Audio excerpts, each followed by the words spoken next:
Bəs doğru insan kimdir? Doğru insan necə olur? Mənə görə doğru insan sizi dəyişməyə çalışmayan, sizi olduğunuz kimi sevən, hər şeydə ən birinci sizin xoşbəxtliyinizi, huzurunuzu düşünən, həyata bir pəncərədən baxdığınız biri, dəyərləriniz, dünya görüşünüz eyni olan insandır. Yola getməlisiniz, sözünüz həmişə bir olmalıdır. Mənə görə bütün ömrünü yaşaya biləcəyin insan yəni belədir. Və məncə doğru seçim eləmək çox da çətin deyil. Sadəcə çəhrayı eynəkləri çıxartmaq yetərli olar. Çünki əslində evlənməmiş hər şey artıq bəlli olur münasibətdə. İnsanlar hər şeyi görür, sadəcə özün görməzliyə vurur. Əvvəl dediyim kimi düşünür ki, artıq çox şey yaşanıb, üstündən illər keçib.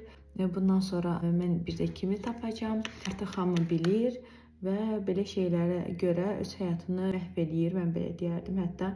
Çünki düzgün ailə həyatı qurmaq məncə çox şeydən daha üstündür. İndi yəqin düşünürsünüz ki, bəs doğru insanı hardan tapaq?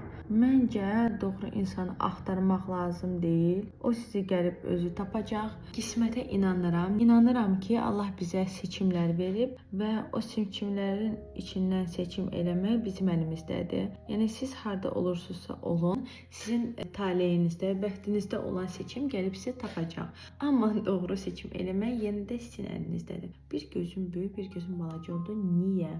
Bir də deyirlər ki, okey, düzgün insanı tapdıq, bəs necə eləyək ki, evlənmək istəsin, evlənməyə hazır birisi olsun. İnanın mənə, doğru insansa zaten münasibətin başında sizlə evlənməyi düşünür və bütün niyyəti, bütün işləri hamısı ancaq onun üzərində qurulur ki, yəni bu münasibətin sonu evliliklə sonlansın. Qısaca sizə deyim ki, düzgün münasibətdə heç nə eləmək lazım deyil, yəni heç nə. Sadəcə yaşayırsınız və hər şey özü-özlüyündən gelişir. Yəni nə Adil Yıldırımın taktikaları lazımdır, nə də ki başqa bir şey. Bugün neysə bu qədər.